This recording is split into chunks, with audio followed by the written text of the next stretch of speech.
জাতীয় সংসদকে রাজনীতির সকল বিতর্কের জায়গায় পরিণত করার আহ্বান জানিয়েছেন প্রধানমন্ত্রী তারেক রহমান। ইফতারের দাওয়াত দিতে জামায়াতে ইসলামীর সেক্রেটারি জেনারেল মিয়া গোলাম পরোয়ার দেখা করতে গেলে এই আহ্বান জানান তিনি। বুধবারও সচিবালয়ে ব্যস্ত সময় কাটান প্রধানমন্ত্রী। আরিফ জামালের রিপোর্টে বিস্তারিত। প্রধানমন্ত্রী তারেক রহমানকে জামায়াতে ইসলামের ইফতার অনুষ্ঠানে দাওয়াত করতে বুধবার সচিবালয়ে যান দলটির সেক্রেটারি জেনারেল মিয়া গোলাম পরোয়ার। আগামী ২৮ ফেব্রুয়ারি রাজধানীর বাংলাদেশ চীন মৈত্রী সম্মেলন কেন্দ্রে এই ইফতার অনুষ্ঠানের আয়োজন করা হয়েছে। সাক্ষাৎ শেষে সাংবাদিকদের মিয়া গোলাম পরোয়ার জানান, জামায়াতের আমির ডক্টর শফিকুর রহমানের অসুস্থতার খবর জেনে ফোনে তার শারীরিক অবস্থার খোঁজ খবর নেন তারেক রহমান। জামায়াতের আমির প্রধানমন্ত্রীকে সপরিবারে ইফতারে আসার আমন্ত্রণ জানিয়েছেন। উনি দাওয়াত খুব আন্তরিকতার সাথেই কবুল করেছেন এবং আমাদেরকে যাবেন বলে আশ্বস্ত করেছেন। জামায়াতের সেক্রেটারি জেনারেল বলেন, প্রধানমন্ত্রীর সাথে তার সৌহার্দ্যপূর্ণ আলোচনা হয়েছে।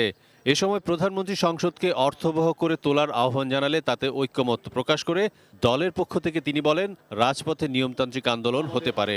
সকলের সহযোগিতা উনি কামনা করলেন যে আমরা সবাই মিলে দেশের প্রিভিয়াস যে সমস্ত ব্যাড প্র্যাকটিসগুলো যেন আর না থাকে, সরকারি দল এবং বিরোধী দলের সমন্বয়, সংহতি এবং রাজনীতিতে সকল বিতর্ক জায়গার জন্য পার্লামেন্ট হয়।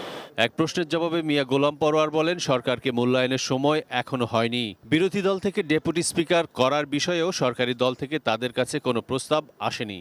দেশের প্রধানমন্ত্রী, লিডার অব দি অপোজিশন এবং আরও সব নিউ পার্লামেন্টারিয়ান, নিউ গভর্নমেন্ট সবাই এখন জাতি ওয়েট করছে একটা ভালো কিছু দেখার জন্য। এদিকে মুক্তিযুদ্ধ বিষয়ক মন্ত্রণালয় এবং তথ্য ও সম্প্রচার মন্ত্রণালয়ের মন্ত্রী ও প্রতিমন্ত্রী এবং স্থানীয় সরকার প্রতিমন্ত্রী দুপুরে প্রধানমন্ত্রীর সাথে সচিবালয়ে তার কার্যালয়ে সাক্ষাৎ করেন।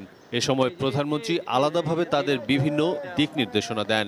বিটিভি এবং বাংলাদেশ বেতারকে কিভাবে আমরা জনগণের কাজে লাগাতে পারি সে বিষয়ে উনি দীর্ঘক্ষণ কথা বলেছেন এবং উনি সবচেয়ে বেশি গুরুত্ব দিয়েছেন যে বাংলাদেশের তরুণ প্রজন্মের জন্য মূল্যবোধ গড়ার কাজে আমাদের সরকারের অধীনস্থ সমস্ত প্রচার মাধ্যমকে আমরা কিভাবে কাজে লাগাতে পারি এবং একই সঙ্গে সোশ্যাল মিডিয়াকেও আমরা কিভাবে কাজে লাগাতে পারি। জুলাই অভ্যুত্থানে যারা আহত তাদের চিকিৎসা, তাদের পুনর্বাসন, তাদের পরিবারের সদস্যদের আপনার শিক্ষা সহ বিভিন্ন যে ভাতার বিষয়, সেই বিষয়গুলি উনি খোঁজখবর নিয়েছেন। এখানে কিছু বঞ্চিত পরিবাররা রয়েছে যাদেরকে বিগত সময় বিএনপি দলীয় পরিচয় দেখে তাদেরকে বিভিন্ন যে পুনর্বাসনের যে সহায়তা সেগুলো প্রদান করা হয় নাই সঠিকভাবে, তো সেগুলো আমরা দেখছি, খতিয়ে দেখছি। আরিফ জামাল, এটি নিউজ, ঢাকা।